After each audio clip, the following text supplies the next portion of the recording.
Okay, so welcome everyone to the 2022 Louisiana Governor's Office of Disability Affairs Conference. This conference will be 4 days, Monday through Thursday, and we look forward to some really exciting sessions that'll be informative and engaging. And if you have any technical issues, please, or any questions, please put that in the Q&A for any of our attendees.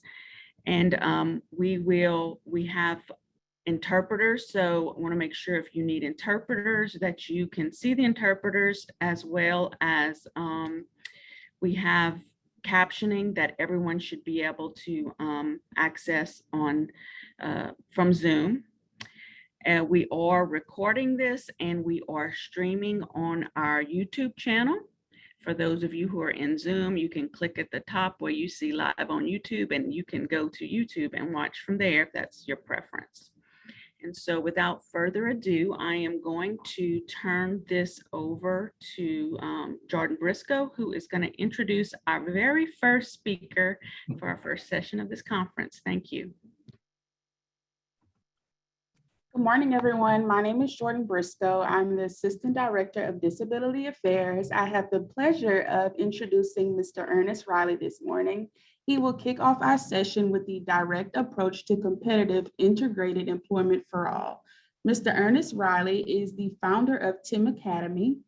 Ernie has assisted more than 580 businesses to start up, develop, expand, and reopen or redevelop. He has counseled and trained in excess of 2,200 businesses. After Hurricane Katrina, Ernie was one of the first business counselors on the ground in New Orleans, assisting business owners with recovery efforts. Since 2009, his areas of concentration have been focused on business retention, development of second chance hiring programs for individuals with disabilities and judicial issues, veterans employment, training, reentry program, employee retention, and employee training. I'd like to present to you all Mr. Ernest Riley. Thank you so much, Jordan. I appreciate that very much. And I am really excited about being here. So I'm looking forward to it. I love talking about what we do, how we do it. And I love telling everybody it is hard work, what we do, putting people with disabilities to work. And that's why I talk a lot about a direct approach to competitive integrated employment for all, because it is difficult and it's hard work. So those of you that are online, that are out there finding competitive integrated jobs for people with disabilities, I'm going to give you a big shout out and thank you for all the hard work you do, for the dedication that you have. It's amazing. When we help people with disabilities, it's amazing what we achieve. I'm going to start just by TEAM. Some of y'all might know us, some might not. TEAM is an acronym, and it basically stands for why people fail. And the first reason is time. That's the T. Emotional competency is the E. The next E is energy, and the last is money or success, however you want to define that. So TEAM is about a 2-year study on trying to help people succeed, trying to help people overcome, looking at communities and applying resources, the proper resources to communities. And in this case, one of those resources are people with disabilities. And they have a tremendous amount of equity to give a community. It's amazing when you get somebody hired with a disability, what it does. It just helps the community, helps the business owner. And so our slogan a lot as a team is putting humanity to work. And that's what we believe we do. So I'm going to kind of go through that, explain a little bit about us, and then get right on to it. So let's see.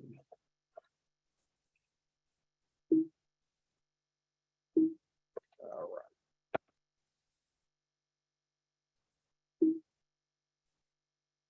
Trying to move my slide here.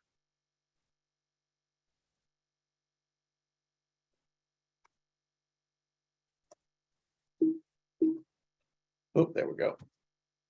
All right, so this is kind of who we are, who is TEAM. This is kind of our organization. We have a pre-ed side of the organization. We're actually blending that this year. But we have pre-eds that we do. We have a whole slew of special educators.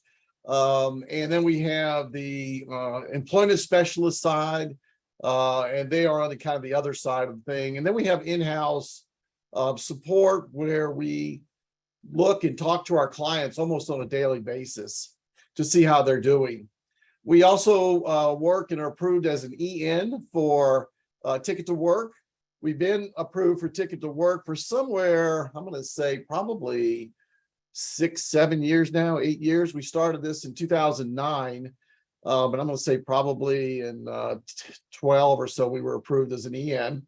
We work for the Louisiana Rehabilitation Services, and if there's anybody out there for the LRS, thank you so much for all your hard work, for everything you do. It's just, I don't know if y'all know and work with these folks at the LRS, but oh my God, they work so hard. They're so committed to their clients, and it's a pleasure to be associated with them. And we thank you for all that you do. We know it's hard work. We also work for Medicaid. We provide and help with the waivers. And so we're excited about doing the waivers. And we're also have our international accreditation from CARF. And CARF is this commission on accreditation of rehabilitation facilities.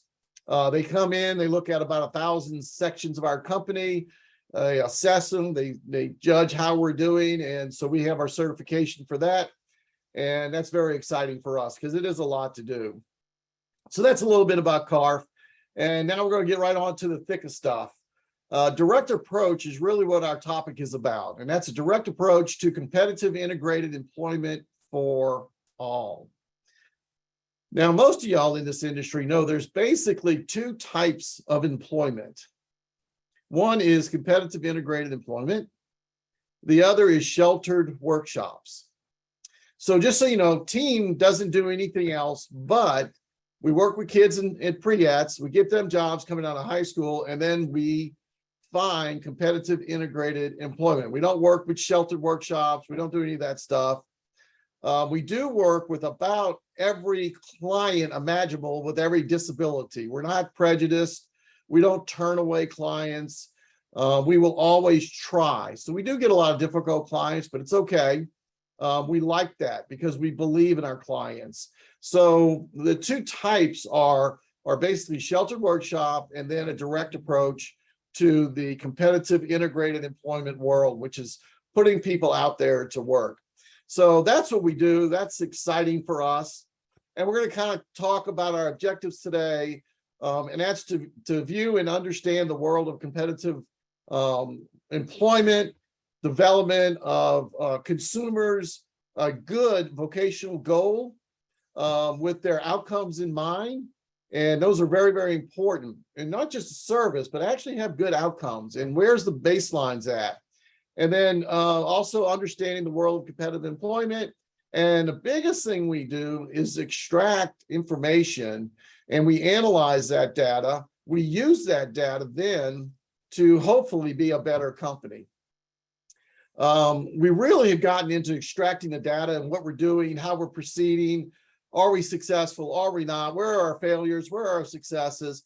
And we really started that about 3 or 4 years ago, probably 2 to 3 years ago, and really have strived on using the information, talking to our clients, doing a lot of surveys, finding out where we're at, what we're doing right and wrong, and then taking that information, analyzing it, and really trying to improve the way we work with clients.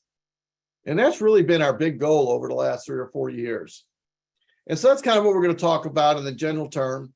I will say that I cannot see the chat box because I have this presentation going. And I do see some chats coming up, but I can't see them until the end of this. So just bear with me. If you have any questions, throw them in the chat box and we'll be more than happy to talk about them at the end.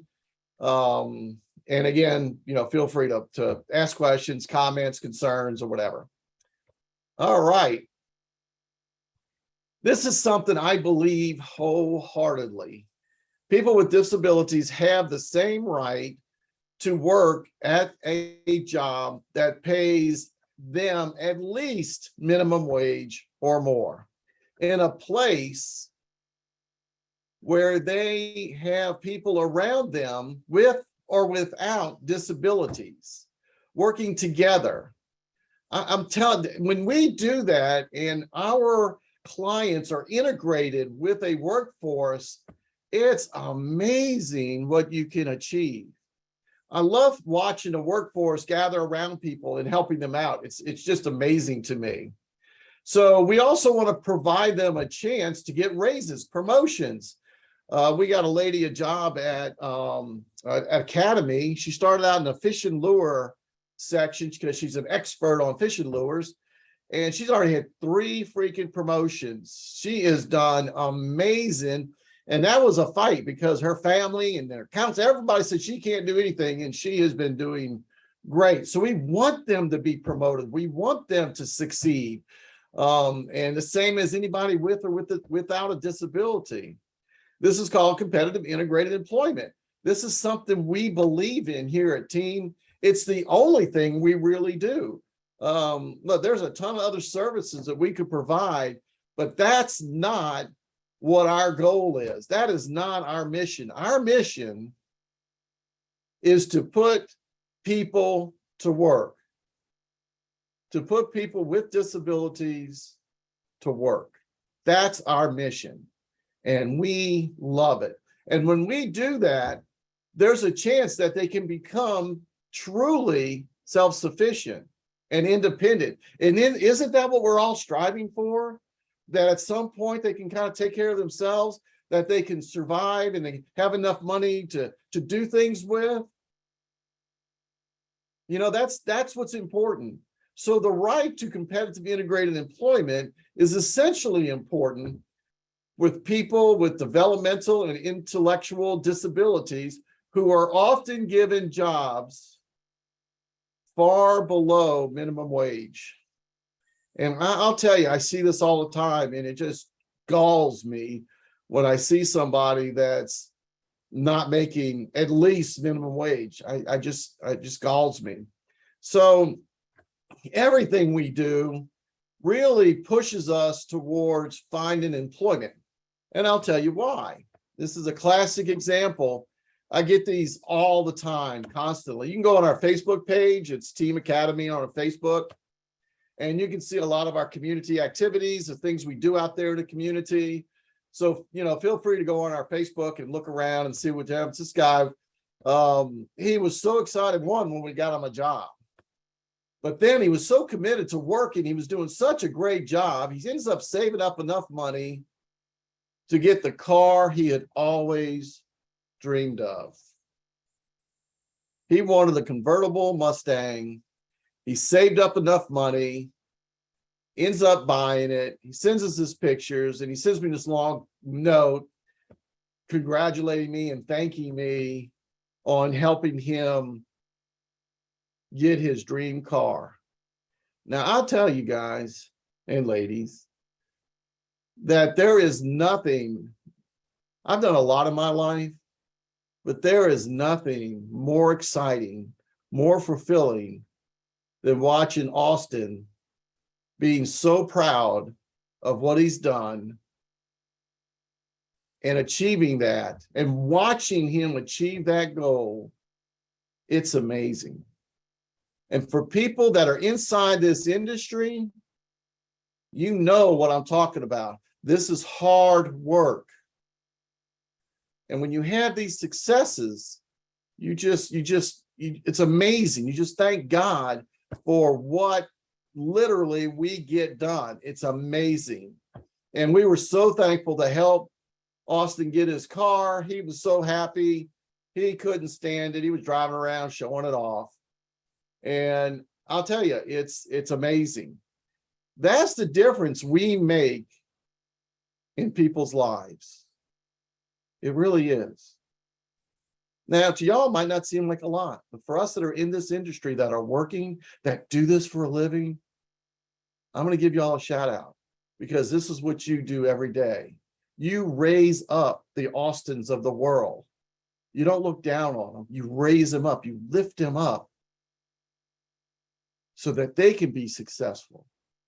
And I'll be frank with you, I don't know what more you can do in life. I don't know what better we can do for humanity than lifting them up and helping them be better and helping them achieve their dreams. So that's what we do. Now, the thing is, and this is a pet peeve of mine, so if I get on my soapbox, please don't hate me. We're not advocating for a commodity. Y'all know what a commodity is? A commodity is an ink pen, right? That's what it is. It's just an ink pen. It does nothing. There's a bazillion of them around. Most of our clients do not know the anatomy of their life. Which I mean by that is there's so much going on around them that they're not aware of all the issues that are going on. And they spend their time physically, mentally, all their energy analyzing and dealing with their unique situations, that they have no time to implement a different level of success in their life. We, in a general sense, like most people, truthfully don't know what's going on around them.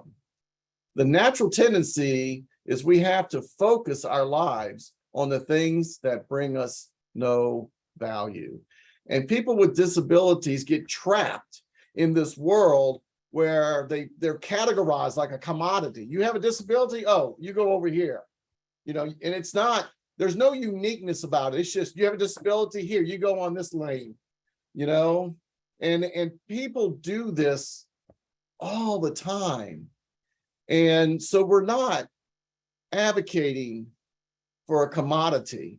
The first thing you have to understand in competitive integrated employment is that your client is unique. Each of our clients are unique. Each has a distinctive set of skills, God-given talents. My dad was deaf for the most of his life, but he developed skills like he could draw. He was a great draw artist. He did all kind of stuff to make a great life for himself. He developed these skills. And you can imagine back in the 1900s, if you're deaf, they throw you away. We can't, because you can't talk, you can't do anything. And they just threw him away. Yet he was very brilliant guy. It was amazing. And so he had a set of skills. Our clients have skills. They're unique.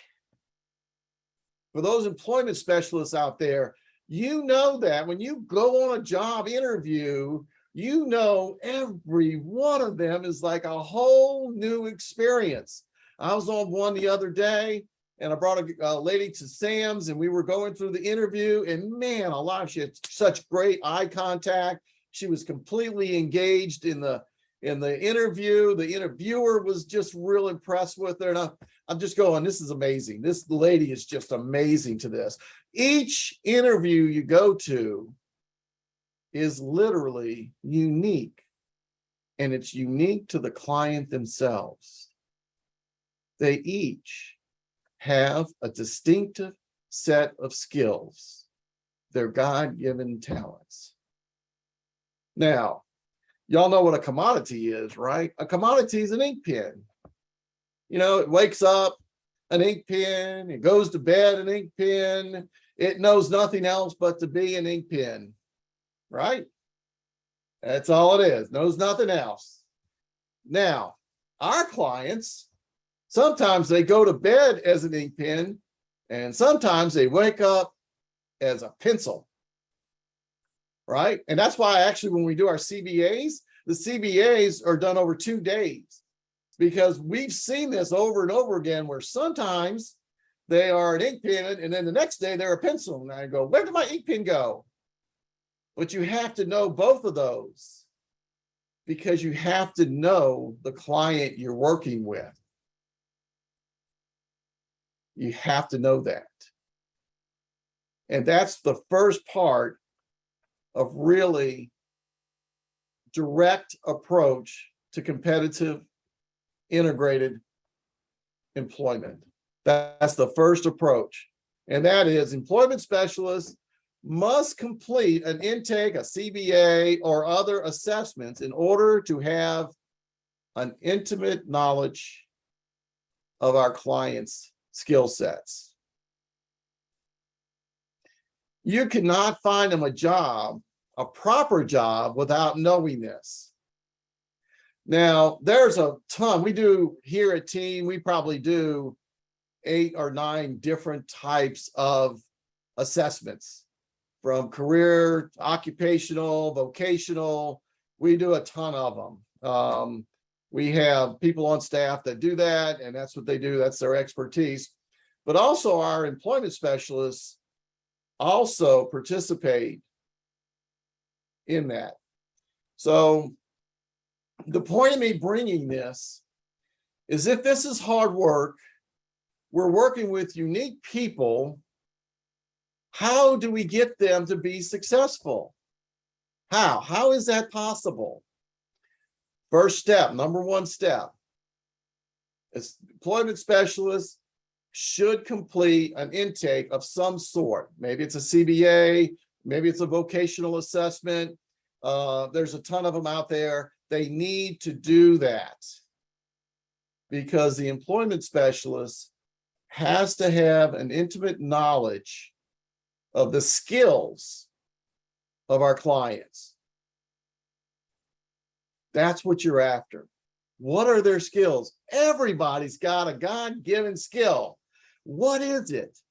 And you have to find that, and you have to get the client to talk about that God-given skill. And when you open them up and you look at it, and they're telling you, and you're doing the surveys, and they express what they really want to do, now you're ready to start working with the client. So the first thing is intimate knowledge of our client's skill set. Number one, most important thing we need to do.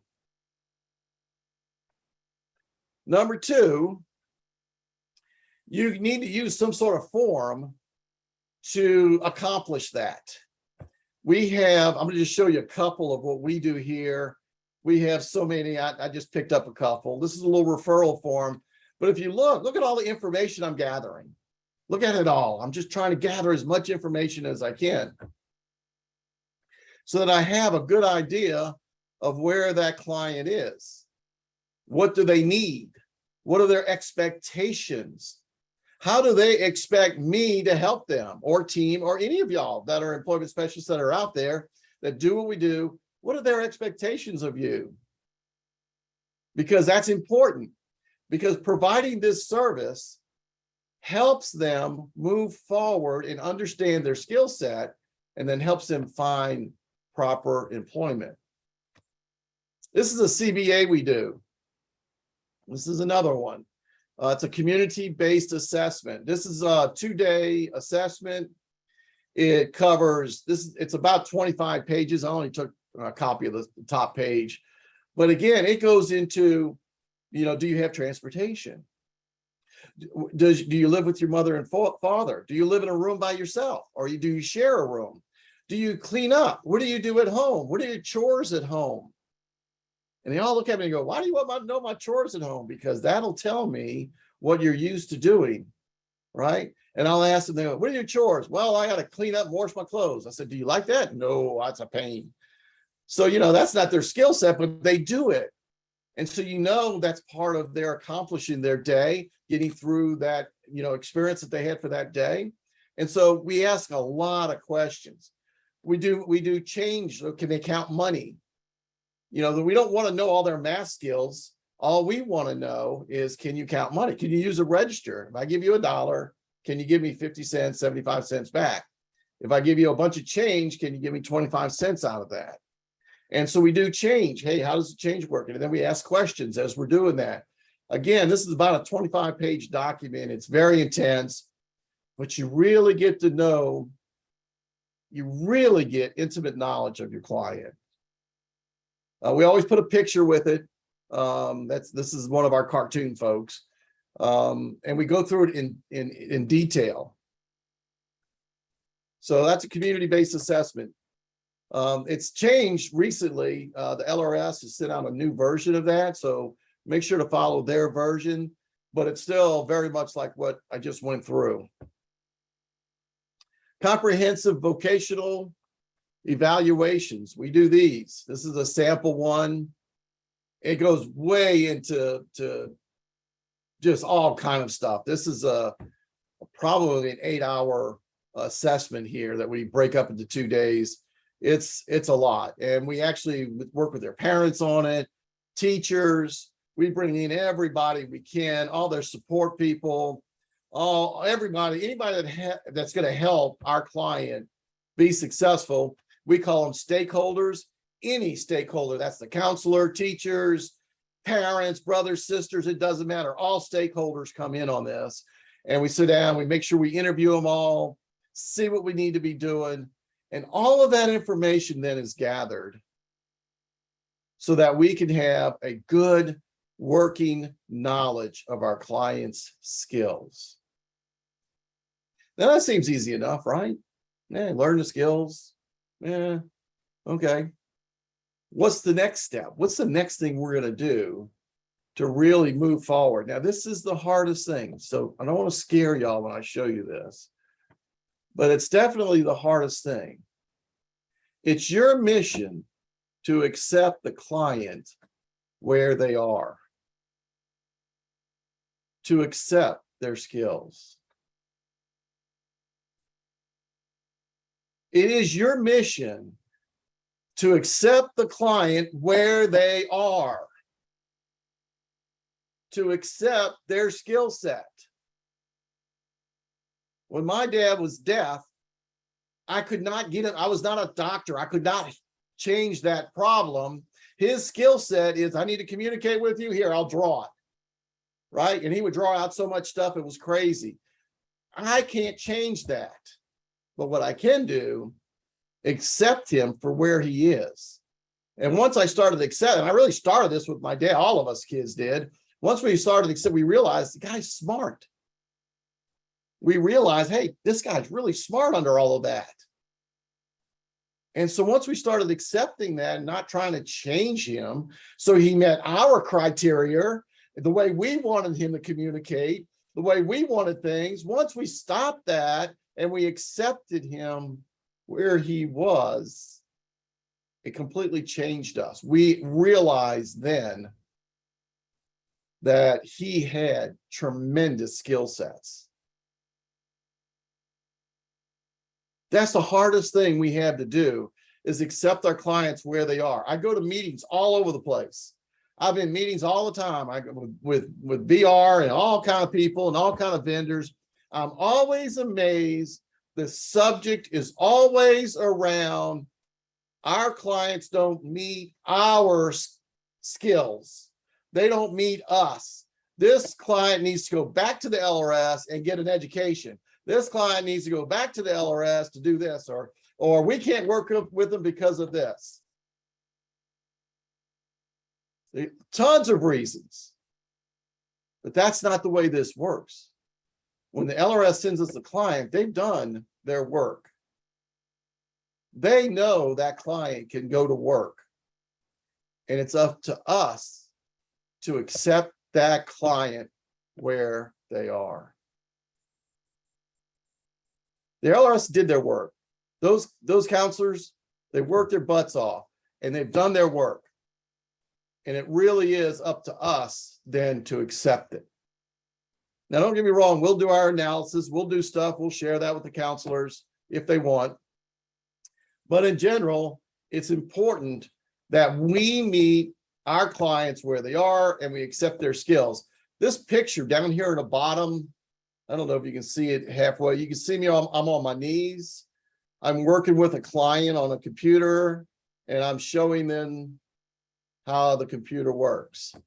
The gentleman in the red shirt above that and sitting down there, he'd been in that classroom for 2 years and never spoke a word.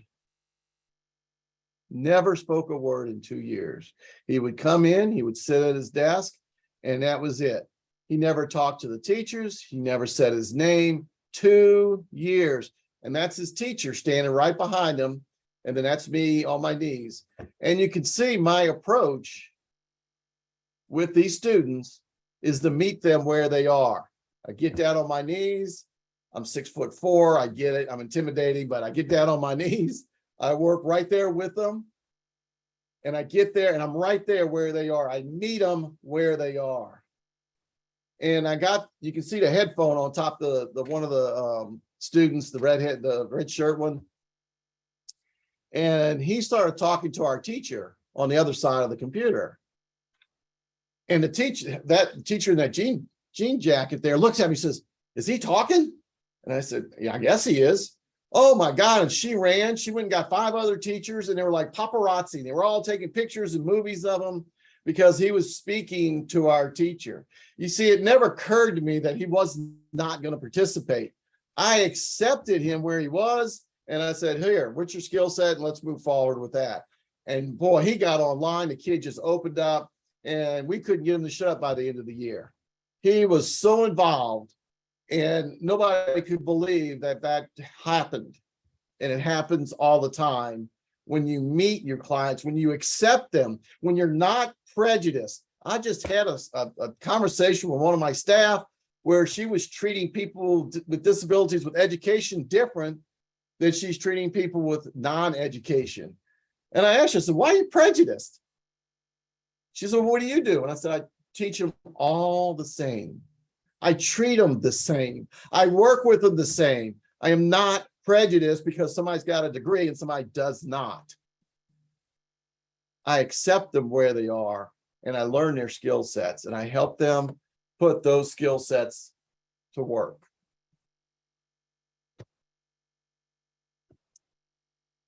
The next thing is when you approach an employer because you've taken step 1, right? And then you're at 2, you've accepted your client, you got to know your client, you've accepted them. And then you do 3, which is when you approach an employer, you should have confidence in your ability to relate to the employer, the skills of our clients. And this is key, why that candidate meets the employer's needs. Our job is not just to put people with disabilities to work. It is to put humanity to work, which is, I believe in my client. You, employer, you should believe, because I've worked hard to make sure this client is right for your business. And this candidate's going to add value to your business. And I've got pictures, a bazillion pictures of them. And it always amazes me. Michael in this picture, this guy was so happy when we got his job. He just lit up, all these people did. And it's amazing to watch them feel successful and how they feel like they have worth because we found them a job. I can't tell you how many employers have come over to me and said, "Thank you so much. I need 5 more Michaels." Yes, it's amazing. And again, for y'all that are out there that do this for a living, oh my God, you are blessed to be able to work with our team of people and our clients and find them employment and find their employers, good employee. You're blessed to be able to do that. And I tell you what, I thank God every day for what I do. So we are the industry experts in this field. Be confident that your ability to match the right client to the right employer is there. If you use those 3 steps, the 4th one, you will be matching the right client to the right employer. Now, why is that important? For all of y'all that are out there, it's important because the LRS counselors and everybody gets credit for closures. And they're focused more on closures now than they are getting people placed. It's great, let's get them a job, but closures are what it's all about. And if you put the consumer in the right job with the right employer, you're going to get the closures. Now, I'll be honest, closures, that's tough. Right now, we're working on trying to get our closures up above 50%. That ain't easy. And it takes a lot of work. Now, I got a crazy crew here. This is some of our people. We were at a big conference and we had, I don't know, I think we put like 10 people to work within about 3 days. We had a great experience and my team just went ballistic. They were having a ball. So it's important that you follow those 3 steps.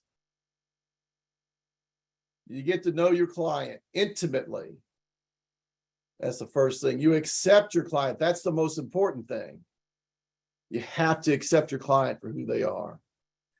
And when you do that, you have confidence that you can find the right job for that person. And then you have the right employer and they have a job and they can close and they'll be successful. So remember that as you move forward. It's a blast. I've been out a lot lately. I forget how much fun it is to go out and do interviews first day on the work, job coaching. I forget how much fun that is, but it's a blast because you're watching people blossom right in front of you. You're watching them open up and starting to enjoy life. Maybe they're going to go buy a Mustang. Who knows what gift you're giving them? And it's amazing.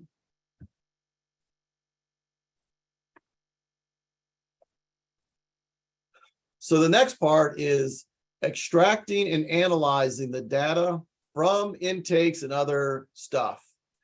So these are just some of the forms we sit down. One of the things I'm showing you is clients. We have a document that says this is what you should expect from team. And then I have that's this page. The next page is if you're dissatisfied as a client, if you have a complaint or any issues with us, here's a form that you can fill out to send in.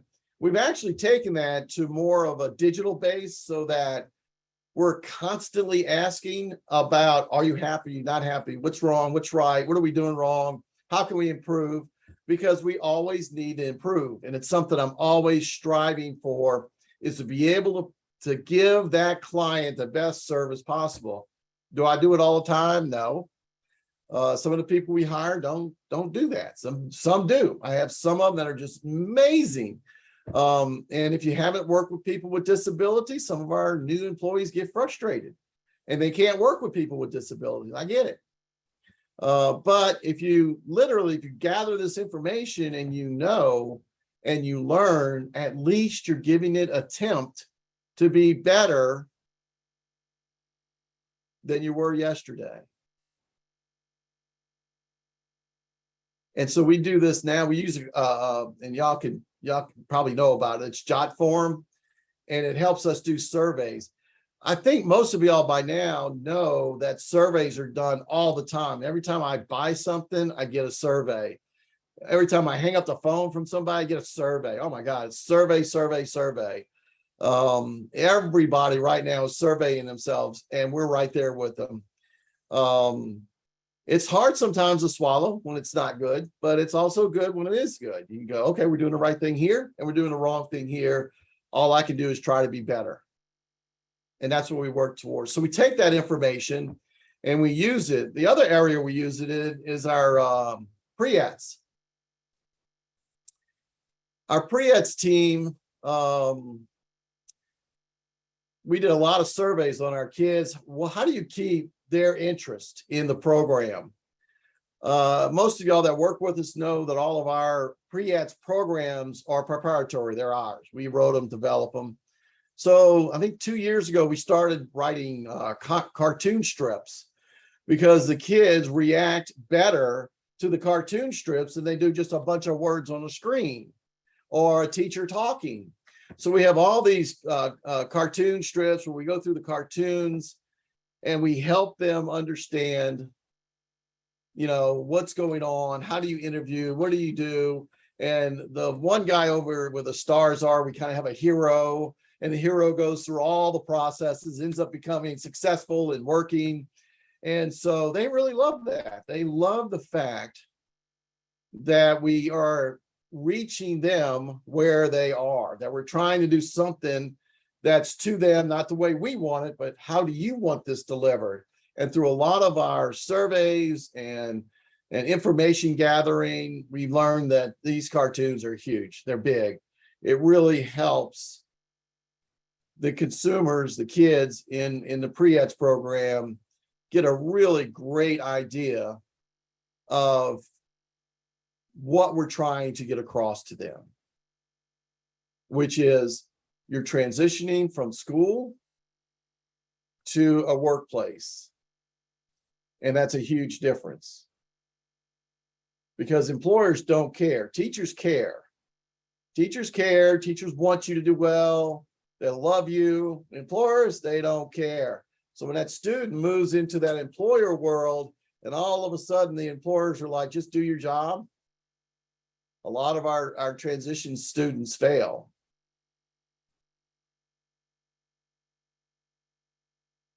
So that's one of the other things we do with gathering information by extracting, analyzing, what can we do? How can we improve?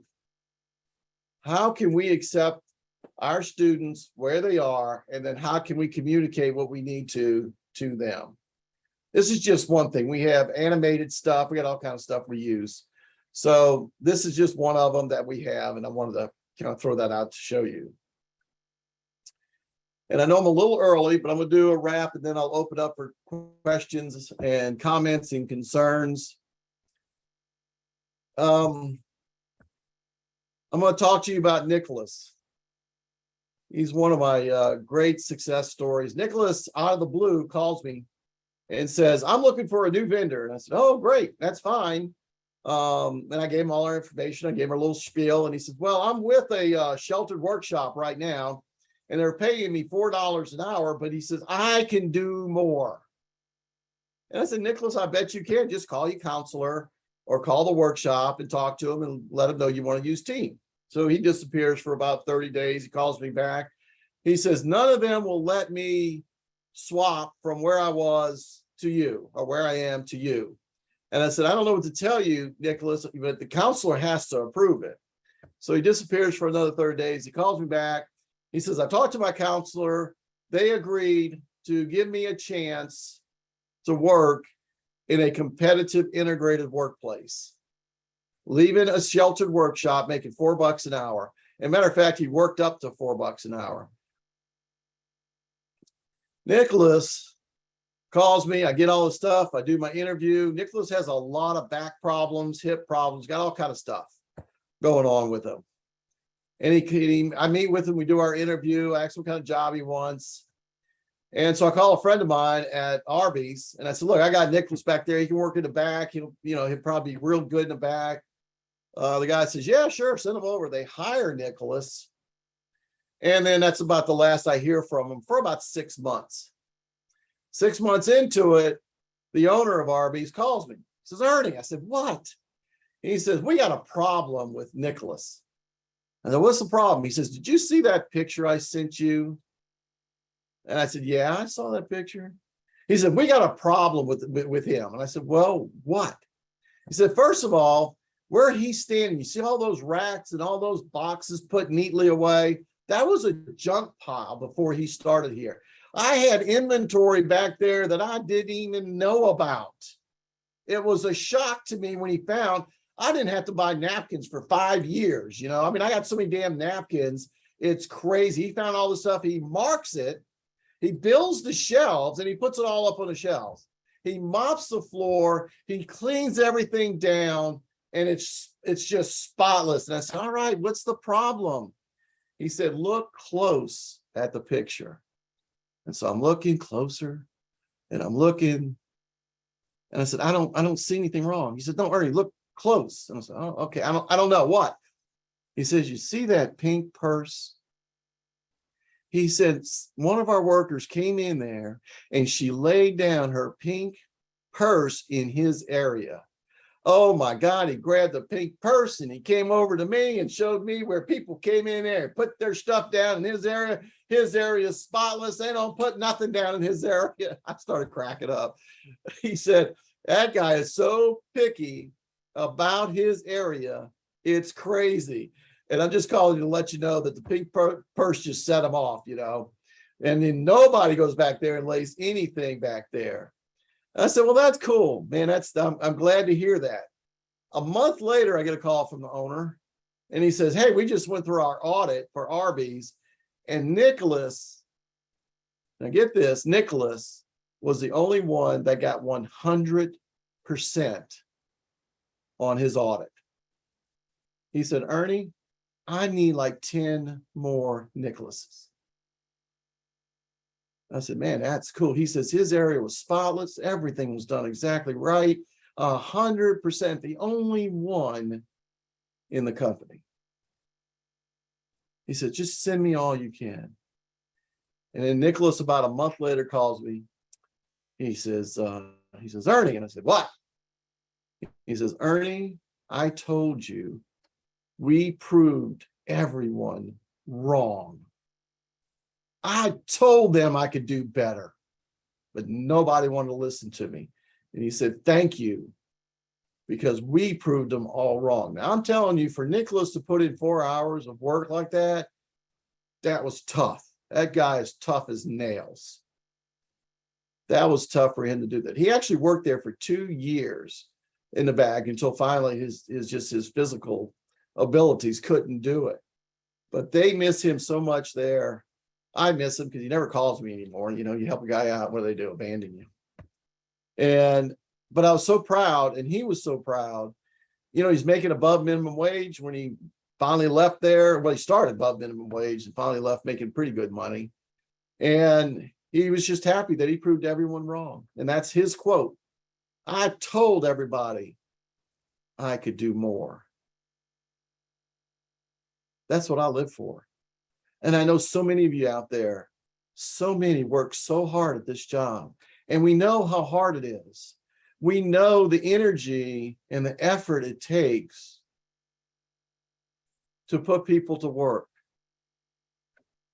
But I promise you, if you stay on those categories, if you will get to know your client intimately, know their skills, accept them for who they are. Don't be prejudiced. Accept them. You're not here to change him. Accept him. I accepted Nicholas. I was worried about him. I didn't know how he was going to do it, but damn it, he told me he was going to do it, and that was that. And I accepted it. And because I accepted it, I was able to give him a better paying job. So I got to know him, and I knew the employer to put him with, and Nicholas was successful. And I know that's what we all strive to do, because that's the bottom line, is help our clients find independence, success, and really feel appreciated for what they do. I don't know. I can't think of anything better. I feel lucky that I do what we do. So that's me. If y'all need any information, my contact information there, it's ejriley@teamacademy.org. My cell phone number is there, the office number. The office's phone number is answered 24/7. So if we're not here, or somebody will answer it. And that's our website. I do want to show you our website if I can. I don't know if I can get that up or not. I'm going to try. I don't even know how to stop sharing. Let me see. Go. Hopefully that's going to be it. There we go. I'm going to stop sharing, and I know we had a few questions. That's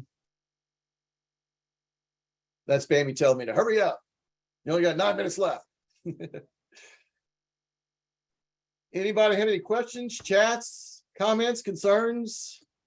So we can have a few questions in the Q&A.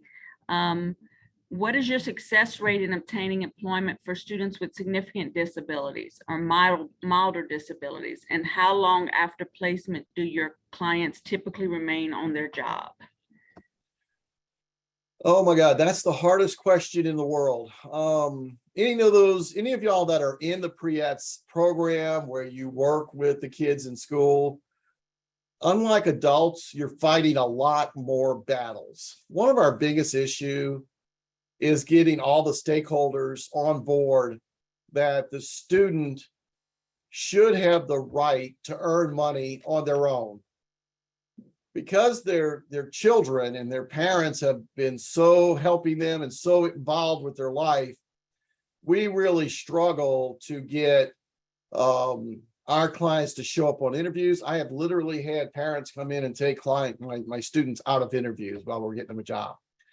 So what we've changed this last year, and we're working more while they're in school in the Weebles program, so that they get that experience and the parents get used to it, so that they are used to working, so that by the time they get out, the parents already kind of know what's going on. So that Weebles program really helps. And so this year, not only have we done that, but we've combined our employment specialist team with our special ed teachers, so that all of them will be in the classroom working with the students, prepping them for long-term employment. So we're really hoping that's going to help. What's the ratio? It's not big. It is very small. We do get them jobs, like once summer starts, they quit. If that makes any sense.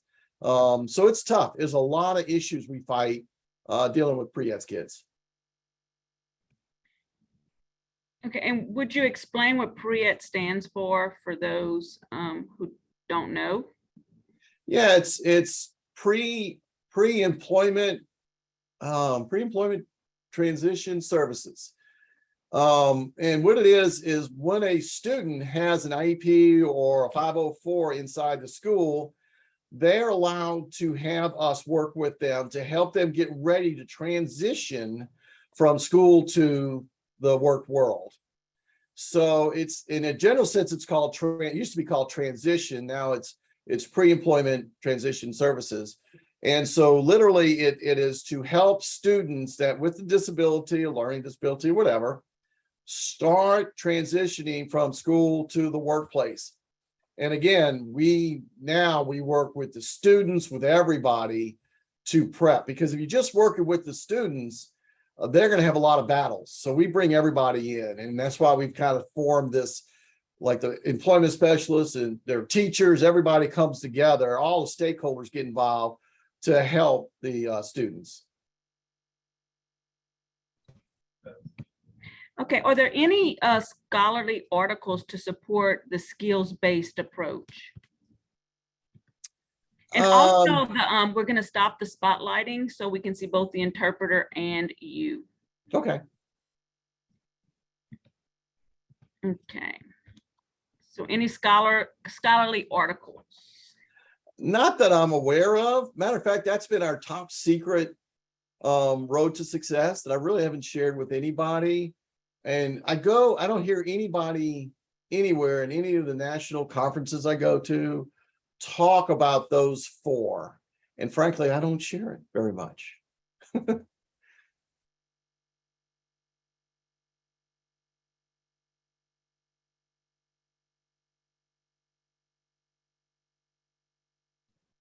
I apologize. That's okay.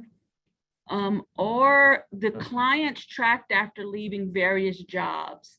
If their physical ability becomes an issue to keep the job, what happens in the referral process?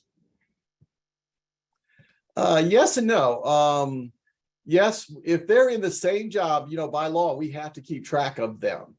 So as long as they're working in that same job, we keep track of them. If they lose that job, we'll know that they've lost the job.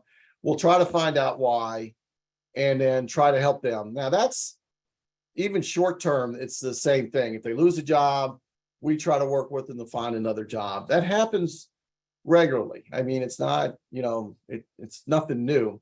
And that's why you have to focus on their skills what they do, the where you put them, where they're working. Was the manager going to be there? They're going to help? Is the staff around them going to be supportive?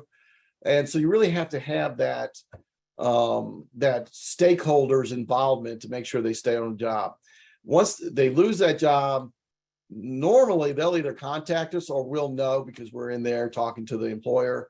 And then we contact and work with the client. If their plan is out of date, we'll ask for an updated plan. We'll re-interview them to see what went wrong, what went right, and see if we can find them another employment. Sometimes they leave work just because they just can't do the job. Nicholas was just at a point where he just could not stand that long anymore. He was, he just couldn't do it. And so we have some of that goes on too. So there's a lot of reasons why they leave their jobs.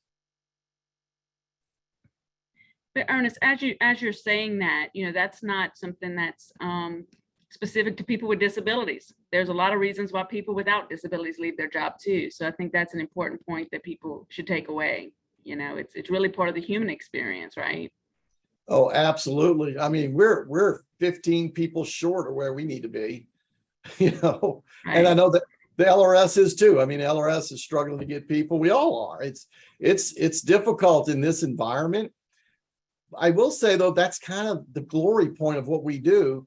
There's a lot of jobs out there for people with disabilities right now. So on one hand, it's kind of tough, but on the other hand, you can get them in there, they'll hire them in a second. So, yeah. I'm sorry, I mean, interrupt you. Do your clients get benefits planning before they go to work? We recommend them to whatever the organization is for benefits planning. And so yes and no. Some do, some don't. We don't do benefits planning here, but we do send them to, there's an organization out there that does all the benefits planning for us. So yes, we send them there. Some show up, some don't. But they really do need benefits planning, especially if they're on Social Security.